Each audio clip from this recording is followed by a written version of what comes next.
This episode of the ITB podcast is our first in a series of USMLE Step 1 post-mortems, although some of them recorded back towards July. So it's kind of like a pre-mortem too for those of you who will be taking the Step 1 exam here in a few months. Essentially, we're interviewing Stewart, going through his experience with the exam, what he wished he had known, what he feels like he could have done better in terms of preparation, the various resources that he used, and all sorts of practical tips on how to study, prepare, and take the USMLE Step 1, especially with a focus on the whole dedicated study period. So here you go. Please enjoy. I'm so into you. I'm so into you. Welcome to the Inside the Boards podcast, the podcast dedicated to helping you learn to think like a question writer so you can study smarter, not harder, and succeed in medical school. And now here's your host, Patrick Beeman. All right, welcome to the Inside the Boards podcast. I am Patrick Beeman, your host, with co-host Stewart Bryant, who is back from his vacation. That's a great way to describe it, Patrick. Yeah, so you just got done with Step 1, and now you're into third year.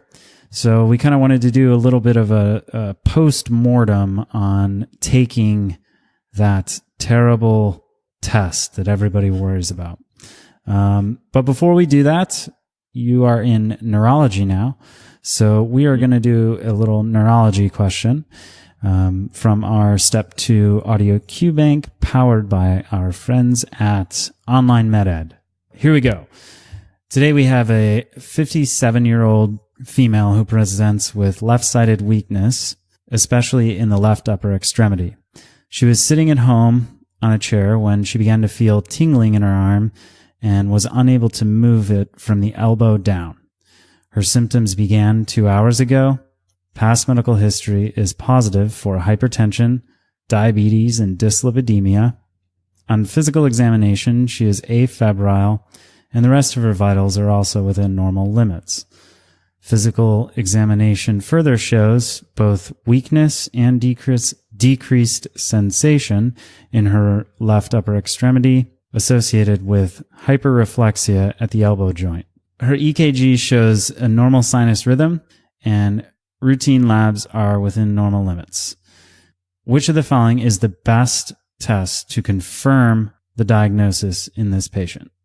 Is it A, CT scan of the head, B, a 2D echocardiogram, C, a CT angiogram of the head and neck, D, an ultrasound of the carotid arteries, or E, MRI of the brain? All right. So she's having a stroke, right? Sounds That's what like it sounds like. Even I can tell that. Yeah, no, so that's the nice thing about these vignettes. The more information they give you, the more clued in you should be to there's a stroke happening here. With my limited experience of neurology and Step 2 questions, I'm finding that a lot of the questions are really management, diagnosis, treatment kind of based. And the main crux of them is that interrogative, yet again, just like in Step 1. So this one's asking, what's the best test to confirm the diagnosis? You have to actually play the game here and say, that's not the same as what is the first thing you would do to test for this patient's diagnosis. Yeah, essentially this is like, okay, what's the gold standard versus the more common question, what's the best next step in management? And often, well, all the time, you do not want to confuse those two by reading the question too fast and jump into an answer. So you have to keep that distinction in mind when you're looking at diagnosis-based interrogatories. That would be a summary of my advice here. So a few different categories. The straight up one, what is this diagnosis? those are the ones you hope for because those tend to be the easiest. The best next step in management would be another in the interrogatories related to diagnosis. And then the sorts of things that ask, what are the gold standards? So which is the best way to confirm the diagnosis is one way to put it, or which of the following laboratory studies is most consistent with the diagnosis in this patient, the most likely diagnosis in this patient. There's a number of ways to put it, but I think you can break it down generally to what's the gold standard, what's the next step, and what is it. So with this one, like you said, it's of the gold standard type. So, right. But I may have interrupted you, so go ahead. Oh, no. I mean, you're getting into exactly what I'm saying is like all of these questions seem to fall under one of these categories of how we're asking this question for this patient presentation. And this one's asking the best way to confirm the diagnosis. The best way to confirm the diagnosis of stroke is an MRI of the brain. Now, I can hear you all wincing at me for saying that because you're probably like, but you would do a CT of the head first, right? Exactly. That's what the audience is hearing. And that's what the jumpy gunners are going to want to say too.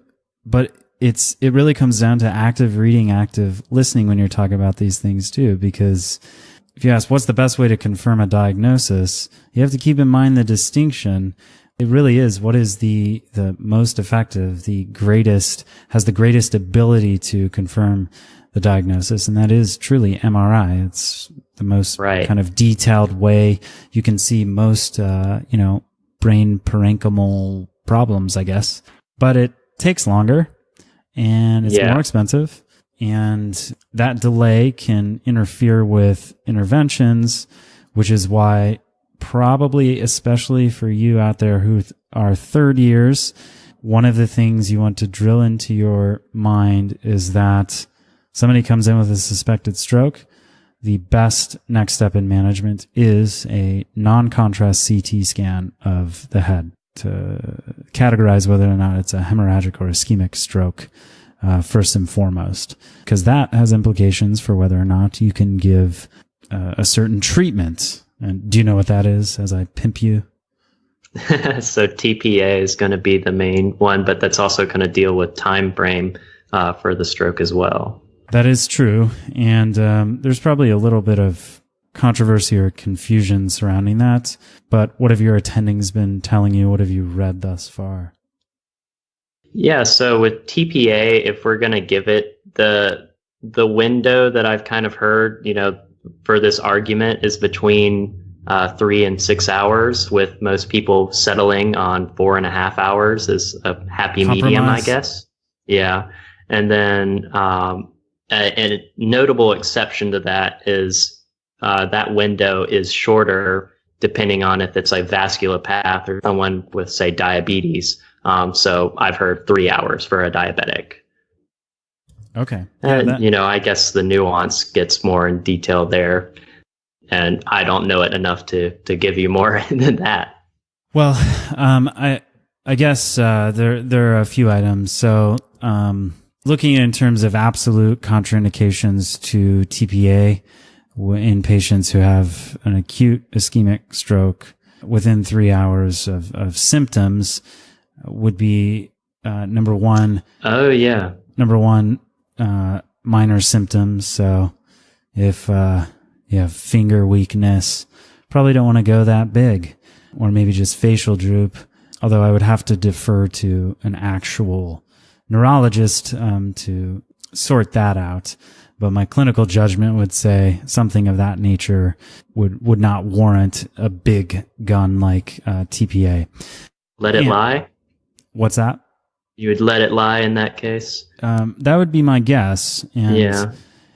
Unless there's a list in the review books that says, what are the minor presentations of stroke? I would say you don't have to worry about that for a shelf exam USMLE Step 2 level. But that is not a promise, so look it up if this doesn't make any sense. I would say, so the next one would be an active bleed, or surgery, recent surgery. those who are taking an anticoagulant, uncontrolled hypertension, because hypertensive disease is more likely to be a hemorrhagic stroke, if I'm not mistaken. That's somewhere deep in my memory banks. Just looking at this question, these are the items that would stick out to me. I like it. We're going to have more on neurology in our mini Step 2 Study Smarter series. So neurology, more to come. Let's get into med student lifestyle stuff. So, and experience. So how was step 1? How are you feeling? And mind you, we are recording this before Stewart has his score back. Yeah. So I'm about a week out from my score, and we'll probably record more after I actually have a number, right? Yeah. So at this point, I took my exam the last week of June, and then I started my orientation for third year 2 days later. So I got a day off, right? Good idea or bad idea? If you can plan to do it a little bit further up so you get a tiny bit more of a break, that might be a better way to go, right? Yeah, so, I mean, I suppose that's obvious to say, but yeah. I guess what I would ask you then, leading up to it, you took 12 weeks off of ITB, no big deal. No regrets. What? We barely survived without you. So, were you feeling more confident, say, the 2 weeks leading up to the exam, that you wouldn't have developed that confidence had you not taken that extra 2 weeks? Or did you feel like, oh man, I probably should have just taken it 2 weeks ago. I really have burned out my brain and am fatigued, and I probably would have done just as well. Like, what was your mindset? Yeah. So just a little background here. The reason I took it so close to starting and not maybe the week prior or something is because, if your school is a little behind with getting your confirmation sent off to the NBME, you might not be able to schedule your test until after a few people have already scheduled their test, right? So that was what I was dealing with on my end. And because of that, I had the choice between the 11th of June and the 25th of June. And the 11th was absolutely hands down, no holds barred. That was too early for me to be taking the exam. That would have been after maybe 3 weeks of studying. So I wasn't willing to commit to that. And then, hopefully I was going for maybe like the 21st or 22nd kind of area. And I wound up with the 25th, which was later, and that's okay. But like you were saying, did I really need that extra 2 weeks or so? And, by the time I actually got into the studying and doing all my questions and reviewing and seeing where my NBMEs were, I probably could have taken it on the 11th and it would have been okay. I probably, I'm not sure how much I was able to gain in terms of my score between then and the 25th, if that makes sense. No, it does. And I think once you do get your score back, we'll be able to, that will probably have some implications to this question as well. What did you do? What are the things practically that you did as a study strategy? Dedicated study strategy, besides obviously listening on repeat to our audio Qbank, including the questions you yourself recorded. Okay, so just to be full disclosure here, I did not use our content much at all. Yeah, Wow. I know. Come on, man. Come on. It was for the reason that you mentioned. Is I'm first off, I'm deathly allergic to my own voice. Yeah, same here. So that's kind of tough to listen to you talk about, or me talk about anything. Though it is kind of cool to pull one up and hear you talk about something and sound like you are semi-competent in it, at least. So that was kind of nice. So I maybe listened to a half of an episode in in realistic terms. But please do not take Stewart's advice. Please tell your friends about the ITB podcast. The man thinks he can take some time off and just ignore us completely, but that will no longer be the case. No more breaks are allowed. Yeah, exactly. I got my vacation. I used up all that time, so I have to work now. So I didn't really use any of that didactic content because I wasn't too concerned about listening to a lecture. And I'll give you the argument I would make was there are no questions on the board exam that require me just to push play and listen. Someone over here is being all smart and talking about well, what about when they give you audio for like a heart murmur or something? And no, that's not really pertinent. So because of that, I wasn't concerned with spending that much time in that kind of material. And to further separate myself from that, I didn't really use first aid. What? Oh God. Man, what am I doing? You're not using the best resources out there. InsideTheBoards, first aid, Sketchy. Or did you use UWorld? I did use UWorld. Okay. So I had done a passive UWorld prior to my dedicated prep. My first week of dedicated, I went through all the questions that I had gotten wrong in UWorld. How many were there? About 800. Okay. Yeah. So it wasn't anything to shake or, just sneeze at and be done with. So that took me a little while. How practically did you do this? Because if you get a 291, people are going to want to know, did you look at the whole question? Did you retake them as an exam in tutor mode? Or did you just focus on understanding why you picked the incorrect answer choice and how you should have got to the correct one? Does that make sense? Yeah, and there's some nuance to that I don't think we should get into just yet. Does that make because the answer to that is a little bit of everything. And it really depended on how comfortable I was with that material.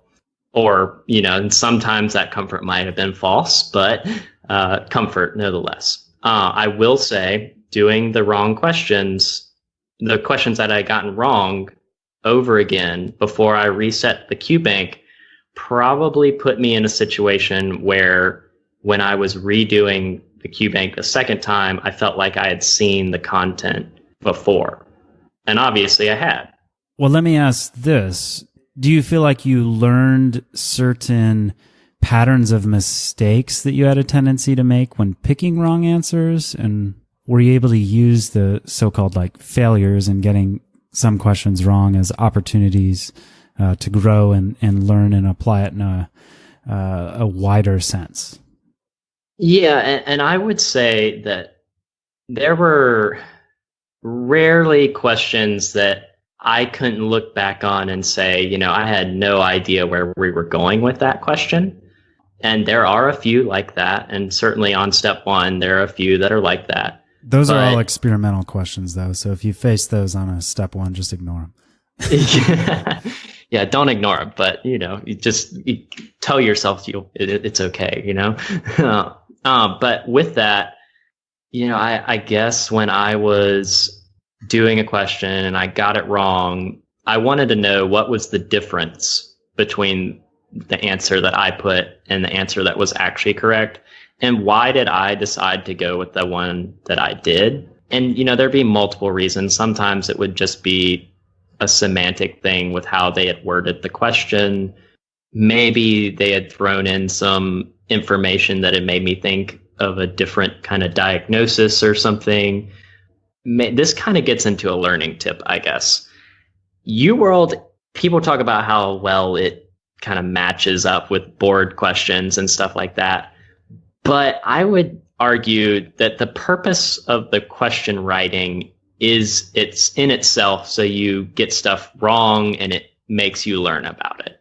And I kind of took advantage of that. When I was getting a question wrong, I was really using that as a troubleshooting for my thought processes. to where when I see something that goes down that kind of rabbit hole again in the future, hopefully I've flushed out whatever problems I had when they had given me the question on UWorld. Okay. And that worked pretty well for me.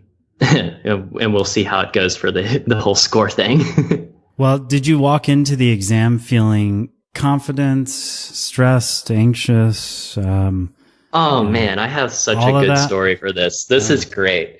You know how people are very thorough and they look at where the testing center is and, that kind of deal before they go, and they plan and they pack and all that stuff. Well, I guess I spent plenty of time, making sure I had what I wanted to take to the testing center. And I wasn't so concerned about where the testing center was. I just knew that it would be close enough for me to get to, right? I, went into Google Maps and was just like Prometric, and it's, their Prometric popped up. It was in a location, and I was like, all right, I'm going to be there and I'm going to go. So I left. Luckily, I had plenty of time before this test started. And I go, do my commute, and I roll up to this basically empty office space. Uh-oh. And I, do a lap around it and make sure I'm not missing something. And then I'm like, yep, the testing center is not here. So don't do what I did. Make sure you look up where your testing center is, and don't necessarily trust Google. Turns out Google had the testing center from like 3 years back in its database still. So that could have been a horror story. Yeah, it could have. Luckily, it was not a terribly long drive, probably 15 minutes to get to where I needed to be. And I had left early. So I ended up arriving, within the time frame you want to kind of get to your test. That was probably a little anxiety provoking, as you can imagine. But it gave me the opportunity to troubleshoot my problem and get where I needed to be. And I treated that as I got something wrong. I had the opportunity to correct it. That's my mistake for the day. I'm going to go do well on this test now. Yeah, actually, maybe it had a good effect, because you start out your day before this test with kind of a warm up. Yeah. With the benefit of knowing I did actually get something wrong and I was able to fix it. Exactly. Maybe that's what's going to happen during the test. Yeah, and I could totally, that was totally a frame of mind kind of thing. I could easily see anybody else having this happen and having a complete meltdown as well. And maybe if it had been on another day, that would have happened to me. So I was lucky in that aspect.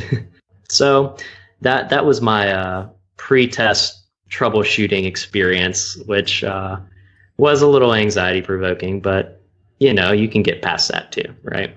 Yeah. Other than that, I got to my test, and then I had to wait a little while to get checked in because I was a little late. Other people were there before me to get checked in, and once I got going, kind of chugged along. Fun tip for all of you who have not taken step 1, and I can share this. If you finish a section of your exam early, your extra time goes into your break time, Patrick. I did know that. It even, for, the times for us older people, that is true. Except I never really finished anything early. I always took to the last. I'm a very slow test taker, actually. Well, I am, based on the way I studied, I was a blazing fast test taker. So I had the opportunity to go through all of the questions twice. And then I probably ended it with maybe 5 minutes, just because I didn't want to sit and look at anything any longer. Yeah. And every time those 5 minutes jumped into my break time, and I was just blown away. So the real timing of the test is you have 8 hours to take the test, however you divvy that out, assuming you use an hour for each block. Of 40 questions. Exactly. And I guess I didn't really know about that before. So I was trying to figure out how I was going to parse out my break time for do I need to skip a block or take do 2 blocks back to back and then take a break and then 2 blocks and then take a break and then do 1 and break and 1 and break, that kind of thing. And at the end of the day, I was able to take a break after each one because of that little fairy dust is what I'm going to call it, that piled up after each of my tests. And that comes down to me being a fast test taker and ending it when I did. But I would have liked to have known that before, so I'm sharing it now. I mean, that's good. But I guess I'd also like to know, when you left the test, how did you feel? Yeah, I was just tired. I felt pretty good. Let me give you a more pointed perspective. I got this email yesterday from a listener, and I warn you, if you have small children in the car, turn down your volume at one point. So I took my Comlex level 1 today. It was absolutely brutal, and I feel literally ill. That's in all caps. Pardon me, but I'm going to be frank. That exam is one monumental-sized bullshit piece of Alice in Wonderland level of mindfuckery. That's a direct quote. But this listener did add, I feel terrible, and said some more things about that. But she said, on my 3-hour drive to the testing center, I did listen to the podcast, and not only did that help alleviate some of the anxiety I was feeling about the impending exam, but you guys gave me quite a few laughs as well, and I really needed some laughs at that point. So thank you, also in all caps. Did you feel as ill as this listener describes? So, because I would say I was pretty close to that when I left step 1. I was like, oh my God, my life is over. Real histrionic, kind of dramatic, like, kill me now kind of thing. There's this sort of mental fallacy that people have when there's like some like natural disaster, and their mind sort of just like acts like everything is normal. So like there could be a tornado, like maybe, half a mile away from you, and you're sitting there looking at it coming towards you, and you're like, everything's fine. Rearranging chairs on the sinking Titanic. Yeah, exactly. That kind of mentality. And I was probably there at the end of that test when I left. I really just kind of was like, well, that happened. I got to go meet up with my girlfriend. We're going to go do a wine and paint thing, and I'm going to have my day off, and then I start back up again. But my mind has probably been taking a mental holiday for the past 3 weeks, and I'm assuming I probably have a week left in that before I can really start to grind the gears a little bit again. And yeah, because you have a neurology shelf coming up. Yeah, exactly. And luckily, the neurology rotation for us is 6 weeks, so I have some time to recoup and then get back to it. But at the end of the day, I'm just kind of gassed. And I think that comes down to me not having a really solid break before getting back to third year, really. Yeah.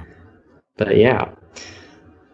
Well, I don't know. I think we should continue this conversation. Well, actually, we're planning to continue this conversation because we'd like to, once you get your score, I think the things we want to cover are, in practical terms, less so generally, like we've discussed here, just a touch base. What did you learn about yourself, about medical education, about how to study and approach exams from taking step 1? We'll do an episode on that. We've got one planned on what you wish you had known about step 1 and taking it and studying for it in the first 2 years of medical school. Practical advice or things to change about your study or about taking the exam, such as ensure that Google has the correct address in there, or Waze, or whatever app you're using. And then also, Stewart has been with us almost since the beginning. And July 17th, 2016 was our first episode. I think you came aboard fall sometime. And we followed your education from being a first year now to being a third year. So you really are the ITB example of the hero's journey, hopefully. Unless you become like a terrible, jaded, attending, abusive to your patients and residents and med students, in which case we'll just deny ever knowing you. Funny sidebar here. Yeah. Do you know the app called Scrub Wars? Yes, actually. So in it, there's the good attending, and then there's this bad attending, which they call Peyronie attending. Yeah. And do you know what that's referring to? Well, it's Peyronie, right? Like Peyronie's disease? Peyronie's disease. It is a penile problem, which even amongst us, people trained in the art of medicine and clinical detachment, still strikes me as at least mildly amusing to this day. So it's the good attending and the dick attending. Yep, exactly. Yeah. Funny little sidebar. Don't be a Peyronie attending, I guess would be a take-home message. First and second years who are listening, please continue to listen to us throughout the next couple years, because we'll be providing good advice and help for your exams, not only the ones you take in-house for school, but to at least lay some bricks in the foundation for your dedicated prep time when you face it in roughly a year or 2 years. And for you clinical students out there taking your rotations, preparing for step 2, our question, advice, and strategy stuff is the thing we pride ourselves on. We will continue to be working and collaborating with other experts in the medical education space to ensure that you don't feel so terrible after one of these standardized exams, and you walk in there with at least a little more confidence than you would have had otherwise. At least that's the goal, right? I did notice we got 2 1-star reviews on the podcast, and with 100 and almost 200 5-star reviews, I was like, oh, come on, are we that terrible? Cut to the quick. And they didn't leave a review. They just if you rated it. Yeah, exactly. If you tell us how to improve, please, we're okay with constructive criticism, or at least hilarious or any entertaining destructive criticism, because those can at least be entertaining. Well, we'll check back in a couple weeks. Good luck in your neurology clerkship, and at the start of 3rd year. Good luck to everybody starting a new phase of their education at the start of this academic year. All right, we'll be back next time with part 2 of the USMLE Postmortem series. Just a reminder, a few things. Our audio Qbank iOS beta app launches very soon. So head over to our website, sign up for our email list to be notified when that launches. And for those of you who are already subscribers, keep a lookout in your email on the new process for accessing the content. Next, don't forget about our Study Smarter podcast, question dissections for the USMLE Comlex and Medical School. You can click the link in the show notes to that. As well, we have the Medical Mnemonist podcast focused on accelerated learning techniques. That's hosted by ITB's own Chase DeMarco. Please subscribe, leave a rating and a review of our shows just to help us in terms of getting the word out and ranking higher in the iTunes charts. Finally, if you are interested in helping ITB by becoming an ITB ambassador, send us an email to info@InsideTheBoards.com. We're looking for people to fill kind of a producer role on the podcast, help us with editing audio Qbank content, social media management, you name it. If you got some free time, an hour or 2 a week would be most helpful. We appreciate it, and we'd like to build ITB with you. Happy studying. See you back next time. And once more, thanks to the band Knights, that's Knights with 2 Eyes, and Sun Pedal Recordings for letting us use the song So Into You off Knights' newly released album, Hellebores Part 1. You can check them out wherever you stream music, or click the link in the show notes to hear more on Spotify.